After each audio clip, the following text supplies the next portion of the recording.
Michael had always looked forward to weekends because they were his only chance to rest after long hours at work. And this particular Saturday was supposed to be his most peaceful day of the month. A day he had planned carefully with nothing more than swimming in his backyard pool, enjoying the sun and drinking a glass of cold lemonade. He had even turned off his phone for a while to disconnect from the outside world. But the peace he imagined shattered in an instant when he opened his sliding glass door and stepped outside only to see someone already in his pool, floating calmly as if it belonged to them. And at first he thought maybe his cousin or an old friend had come by without warning. But when he looked closer, he realized the woman in the pool chair was none other than Karen, a neighbor known throughout the street for her bold attitude and for creating drama over the smallest of things. A woman who had once called the city office over a neighbor's fence being 2 inches too high, and another time started shouting at the mailman for leaving packages at the wrong corner. And now here she was in Michael's pool, acting like she owned the place. Michael froze for a moment, confused and almost amused, before he cleared his throat and called out politely, "Excuse me, Karen. What exactly are you doing in my pool?" And to his shock, Karen didn't even flinch with guilt or embarrassment. Instead, she leaned back in the floating chair with her sunglasses on and a smirk across her face, answering in a calm voice, "Your pool looked empty and inviting, so I thought I would use it, and if you want me to leave, you'll have to pay me $1,000. And Michael stood still, not sure if he had heard her correctly, because it sounded so ridiculous, like a scene from a bad comedy movie. But the way Karen delivered her words showed she wasn't joking at all, and Michael rubbed his eyes, wondering if the sun had made him dizzy. But no, Karen was serious. She was enjoying herself, dipping her hands lazily in the water as if nothing about this situation was unusual. Michael took a deep breath and walked closer, speaking firmly but politely. "Karen, this is my house, my pool. You can't just walk in without permission, and you definitely can't demand money to leave." Yet Karen simply crossed her arms and replied, "Well, I'm not moving until I get what I asked for. $1,000, that's fair enough for disturbing my afternoon swim, don't you think?" And Michael couldn't believe his ears. He thought about calling the police, but he knew Karen's history with twisting stories and making herself the victim. He had seen it before when she accused another neighbor of taking her trash bins when they were actually sitting in her own garage, and another time when she loudly claimed at a town meeting that the park lights were too bright at night and were ruining her sleep. So calling the authorities might only make things worse, especially if she exaggerated and said Michael had been rude or threatening. Michael decided to try another approach, but inside his patience was thinning, because all he wanted was to swim peacefully in his own pool, and instead, he was being held hostage in his own backyard by a neighbor who refused to leave unless she was given money. Still, he reminded himself to stay calm, so he said, "Karen, this isn't funny. You can't demand money for trespassing. You need to leave before this becomes a bigger problem." But Karen just tilted her head and replied confidently, "I don't see it as trespassing. I see it as sharing, and sharing comes with a price. Besides, you can afford it. Everyone on this street knows you do well at work, so don't act like $1,000 is such a big deal." And Michael was stunned at how she could twist the logic so easily, trying to make him feel guilty in his own space, but he stood tall and repeated, "I'm not paying you anything." Though inside his thoughts were racing, wondering how to end this without giving her the drama she clearly wanted. Karen leaned back again, clearly enjoying the sun and the water, showing no intention of leaving, and Michael could almost hear his peaceful afternoon slipping away. The plans he made for rest and quiet, broken by a neighbor who thrived on control, and he realized he needed to think smarter if he wanted to deal with her, because arguing would only drag things out, and ignoring her would only encourage her to come back another time. So he stood silently for a while, looking at her, thinking about how everyone in the neighborhood probably had a story about Karen, but nobody ever found a way to stop her. And in that silence, a small idea began forming in his mind, a plan that might not only solve the problem in that moment, but also make sure Karen would never try such a thing again. As Michael watched the sunlight dance on the water and heard Karen humming to herself, as though she had rented a private resort, he knew the afternoon was not going the way he planned, but something about the challenge sparked his determination, and though he hadn't decided exactly what to do yet, he promised himself one thing. He was not going to give in to Karen's demand for money, no matter how stubborn she was, because it wasn't just about $1,000, it was about respect, boundaries, and the right to enjoy his own home without fear of being manipulated by the loudest neighbor on the block. And with that thought, Michael turned slowly toward the house, ready to think of his next move, while Karen floated behind him with her satisfied grin, completely unaware that her little game was about to backfire in a way she did not expect. Michael stood in his living room staring at the glass door that led back to the pool, his heart beating with both frustration and disbelief as he replayed the image of Karen lounging in his water, like she had every right to be there, and though part of him wanted to laugh at the absurdity, another part felt a heavy weight in his chest because it wasn't funny at all. It was his home, his peace, and it had been invaded, and as much as he wanted to simply throw her out or raise his voice, he knew that would only give her more fuel. Because Karen loved an audience and she loved turning every argument into a dramatic story where she was the victim, so Michael forced himself to stay calm and think. And as he paced across the room, he started remembering moments from the past when Karen had pulled similar stunts with other neighbors. Like the time she blocked the driveway of Sarah, who lived across the street, and refused to move her car until Sarah gave her compensation for emotional stress caused by the noise of Sarah's kids playing outside. Or the time she borrowed a lawnmower from John next door and returned it broken, but claimed John owed her money for lending her a machine that wasn't safe, and each time people either gave in to her just to avoid the headache or ignored her but never fully solved the problem. And Michael didn't want to fall into that cycle. He wanted to handle this in a way that would set things right once and for all. But he knew he had to be smart, because Karen had a way of twisting situations so they always seemed to favor her, and he couldn't risk her starting rumors in the neighborhood about him being aggressive or unkind. With these thoughts pressing heavily on his mind, Michael walked back outside, determined to try once more with a calm voice, and he said, "Karen, I'm going to ask you again to leave my pool. This isn't right and you know it." But Karen simply dipped her toes in the water and laughed softly, answering, "I told you, Michael, I'm not going anywhere until I get what I asked for, $1,000, and honestly, that's a good deal because look at how clean your pool is. I should be charging you for making good use of it." And Michael clenched his jaw, his patience wearing thinner by the second. But instead of showing his anger, he leaned against the wall and thought carefully about his words. Then said, "Karen, you realize if I call the police, you'll be the one in trouble, right? You came onto my property without permission. That's not legal." But Karen only shrugged and replied, "Oh, please, Michael. The police don't scare me, and besides, who do you think they'll believe? A hard-working woman like me just trying to relax, or a man trying to kick his poor neighbor out of a pool? People always listen to me, you should know that by now." And Michael felt a strange mix of irritation and admiration, because while her arrogance was unbearable, her confidence was unshakable, and he knew trying to argue with her directly would be like trying to move a mountain with his hands, impossible and exhausting. So instead he smiled faintly, surprising Karen, who raised an eyebrow as if confused by his sudden calmness, and he said, "All right, Karen, maybe you're right. Maybe fighting with you is useless, so if money is what you want, money is what you'll get." And for the first time, Karen's expression softened into satisfaction. She sat up straighter in the floating chair and smirked as though she had already won, saying, "See, I knew you'd come around. It's not that hard.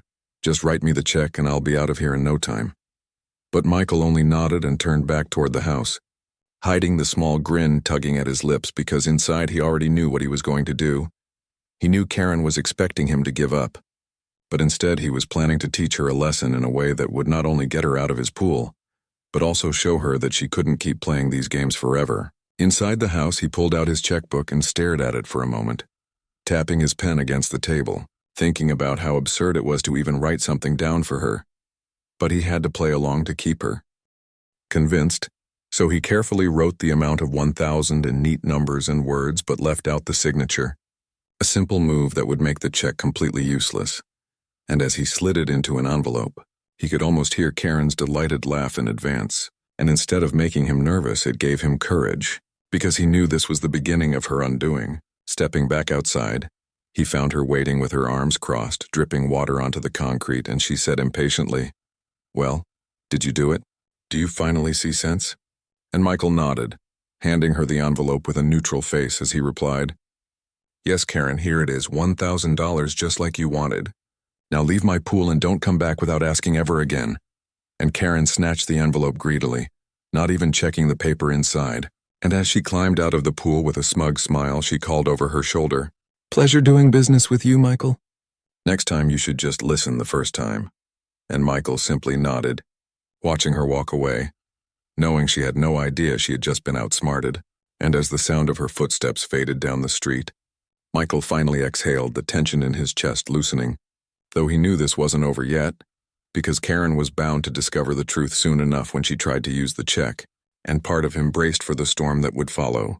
Yet another part of him felt quietly satisfied, because for once he had taken control of the situation, not through anger or fighting, but through patience and cleverness. And as he stepped into the cool water of his pool at last, leaning back against the surface with his eyes closed, he allowed himself to enjoy a brief moment of victory before the next chapter of the battle with Karen began. The following morning, Michael woke up early, hoping that the strange encounter from the day before was finally behind him, and for a brief moment as he brewed his coffee and opened the curtains to let in the morning sun. He believed it was because the backyard looked calm, the pool surface still, and the air filled with nothing but the gentle chirping of birds. But peace rarely lasted long when Karen was involved, and before Michael could even take his first sip, his phone buzzed with an alert from the bank saying that someone had attempted to deposit a check from his account, but the transaction had failed due to missing information, and in that instant Michael knew exactly who had tried to cash it. And though he had expected this outcome, he could not help but laugh softly into his coffee mug, because the trap had worked exactly as planned. But his laughter did not last long, because only minutes later he heard the sound of angry footsteps and a sharp voice calling his name outside. And when he stepped onto his porch, there was Karen, red-faced, clutching the useless check in her hand like evidence of the greatest crime ever committed. And she shouted, "Michael! This is a joke, right? You gave me a fake check. How dare you try to trick me like this?" And Michael, still calm, crossed his arms and answered evenly, "Karen, I told you from the start I wasn't going to pay you. You demanded something ridiculous, and I gave you a piece of paper to get you out of my pool. If you chose to believe it was real, that's your mistake, not mine." And Karen's eyes widened as if she could not believe he was speaking so directly, and she waved the paper in the air, shouting, "I'm going to tell the whole neighborhood what you did. Everyone will know you tried to cheat me, and they will side with me because they always do." But Michael simply shook his head and replied, "Go ahead, Karen, tell them you trespassed in my yard, swam in my pool without asking, and then demanded $1,000 to leave. Let's see if anyone agrees with you." And for the first time since the argument began, Karen's confident expression cracked. Her voice faltered for just a second, and though she quickly tried to cover it with another loud complaint, Michael could tell she was nervous, because several neighbors were already peeking out from their porches and windows, drawn by the noise of her shouting, and whispers carried down the street as people recognized her voice and began piecing together what was happening. Michael stayed calm, letting the silence and the stares of curious neighbors fill the air, while Karen sputtered with half-formed excuses, saying things like, "Well, I was only borrowing the pool. I deserved something in return for my time." But her words sounded weaker than usual, and Michael realized the balance of power was finally shifting, because the more she tried to explain herself, the more foolish she appeared, and he almost felt pity for her, though the memory of her smug grin in his pool reminded him not to let his guard down. Deciding to end the confrontation gracefully, Michael said firmly, "Karen, I think you should go home now. You've made enough noise, and I don't want this to get any bigger than it already has." And Karen, seeing the eyes of the neighborhood on her, turned red with embarrassment and stormed off, muttering threats under her breath but walking faster than usual, her pride wounded by the fact that people had witnessed her being outsmarted. And when she disappeared around the corner, Michael finally exhaled, realizing just how much stress she had caused him in less than 24 hours. Yet he also felt a small sense of victory because he had faced her without anger, without fear, and with enough cleverness to expose her behavior to others. Later that day, as he walked down the street to collect his mail, he noticed neighbors nodding at him with quiet approval, some even smiling knowingly as though they too were relieved someone had finally stood up to Karen. And Sarah from across the street even whispered, "Good job, Michael. She's been doing this kind of thing for years. Maybe now she'll finally stop." And hearing those words gave Michael reassurance that he was not alone, that the entire neighborhood had been silently suffering under Karen's antics. And now, thanks to a single clever act, the truth had started to come to light. Yet Michael also knew Karen was not the type to give up easily. She thrived on attention and control, and he suspected this was not the end of her attempts to cause trouble.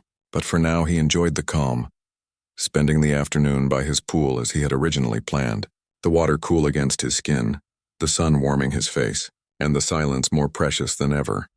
And as he floated quietly, he thought to himself that sometimes the best way to deal with unreasonable people was not with anger but with patience, cleverness, and a willingness to stand firm in what was right. And with that thought he closed his eyes, letting the water hold him up. Knowing the story with Karen was far from finished, but also knowing he was ready for whatever she tried next, because he had already proven to himself that she could be outsmarted, and that gave him a confidence he had never felt before. For the next few days, Michael thought perhaps the storm had passed because the street seemed quieter than usual, and whenever he looked outside he did not see Karen pacing or shouting. And for a while he allowed himself to believe that she had finally learned her lesson, yet deep down he knew her personality too well to trust that silence completely, because Karen was not the kind of person to let go of her pride so easily. She had always found ways to make herself the center of attention, and after what happened with the check she had surely felt humiliated, so Michael stayed cautious, keeping his eyes open whenever he stepped outside. And sure enough, his caution proved right. When on the fourth evening he noticed Karen standing with two other neighbors by the mailbox, speaking loudly and waving her hands as though she were telling an important story, and though Michael could not hear every word from his porch, the tone of her voice made it clear she was spinning her version of events, and the way she occasionally pointed in his direction confirmed it. Yet what surprised him was that the neighbors listening did not seem convinced. Their faces showed doubt, and one of them even glanced at Michael with an expression that looked apologetic, which told him that Karen's power over people was slipping.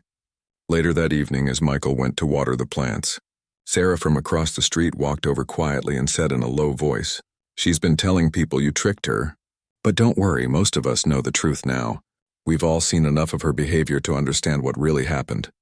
And Michael thanked her, feeling a wave of relief that the community was starting to support him instead of falling for Karen's usual act. Yet even as Sarah reassured him, Michael noticed the porch light across the street flick on, and Karen herself stepping out with folded arms, watching them from a distance with narrowed eyes as though she didn't like seeing Michael have allies. And in that moment he realized Karen's game was not only about money, it was also about control, about making others bend to her will, and since he had resisted, she now saw him as a direct threat to the influence she had always enjoyed in the neighborhood. The next morning, Michael received another surprise when he opened his door to find a handwritten note on his welcome mat. The paper slightly crumpled, but the handwriting unmistakably Karen's. And the message read, "This isn't over, you embarrassed me, and people will believe me again soon, you'll see."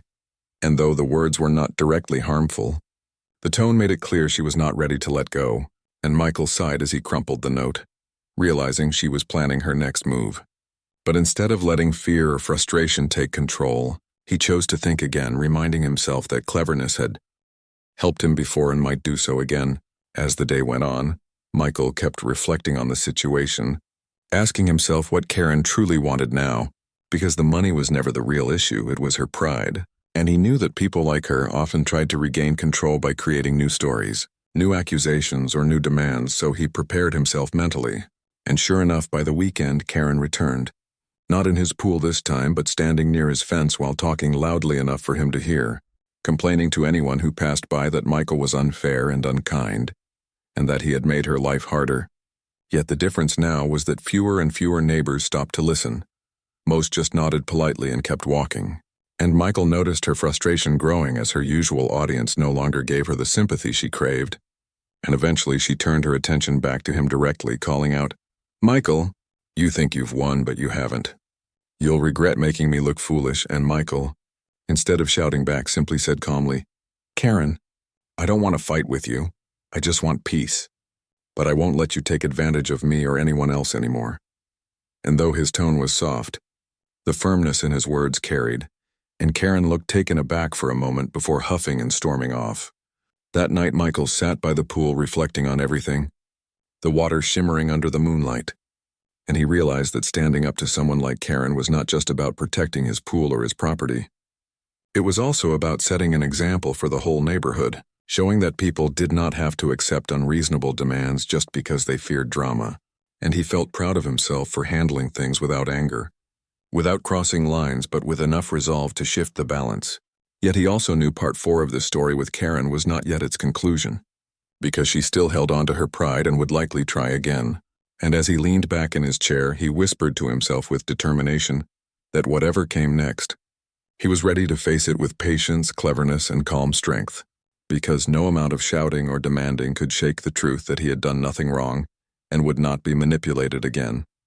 Days turned into a week, and although Karen's presence around Michael's yard lessened, the tension in the neighborhood still lingered because everyone was waiting to see if she would make another move, and Michael himself remained alert even as he tried to return to his normal life, spending evenings by his pool with a book in hand and mornings tending to the flowers by his porch.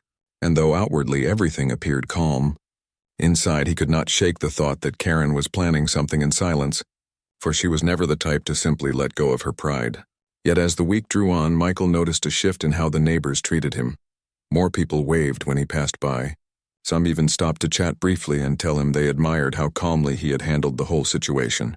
And hearing their quiet support filled Michael with a sense of belonging he had not realized he had been missing.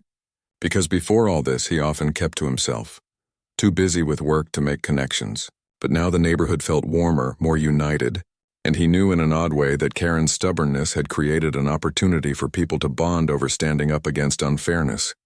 Still, as much as Michael appreciated the newfound support, the story with Karen reached its final turn one late Saturday afternoon, when he was once again enjoying the pool, the water shimmering with golden reflections of the sun, and suddenly he heard hesitant footsteps behind the fence, followed by a soft clearing of the throat. And when he turned, he saw Karen standing there, not with her usual smirk or loud voice, but with her arms crossed tightly, her face carrying a different expression, one that seemed more tired than angry. And for a moment Michael did not say anything, waiting to see if she would begin with another demand. But instead Karen spoke quietly. "Michael, I came to talk, not to argue." And her tone surprised him because it lacked the sharpness he had grown used to. So he nodded slowly and gestured for her to continue, and Karen let out a long sigh before saying, "I know I caused trouble and I know people are talking, but you embarrassed me in front of everyone. And I couldn't stand it, that's why I acted the way I did. But I realized now it made things worse," and Michael listened carefully, unsure if this was another performance or a genuine moment. Yet the weariness in her voice sounded real, and though part of him wanted to remind her of all the trouble she had caused, another part of him felt that this was an opportunity to end things properly. So he said gently, "Karen, I never wanted to embarrass you. I only wanted peace in my own home. But you came into my yard and demanded something that was not fair. You know that wasn't right." And Karen nodded reluctantly, her gaze dropping to the ground, and after a long pause she muttered, "Maybe I let my pride get in the way. I just don't like feeling ignored. I wanted attention, maybe even respect, but I went about it the wrong way." And hearing her admit this surprised Michael more than anything that had happened in the past 2 weeks, because Karen rarely acknowledged fault, and though her words did not erase the frustration she had caused, they opened a small space for understanding. So Michael replied, "Karen, respect isn't something you demand with threats or tricks. It's something you earn by treating people fairly. And if you want the neighborhood to see you differently, you can still change how you act." And Karen looked up at him, her eyes uncertain, as if she were considering his words seriously for the first time. And after a moment of silence, she said softly, "I suppose you're right. I didn't think of it that way." And then without another word, she turned to leave, walking slower than usual, not storming or shouting, just quiet. And as Michael watched her go, he realized that even though she might never completely change, perhaps something in her had shifted. Perhaps being outsmarted and exposed had finally made her reflect on herself, and that was more than he had ever expected.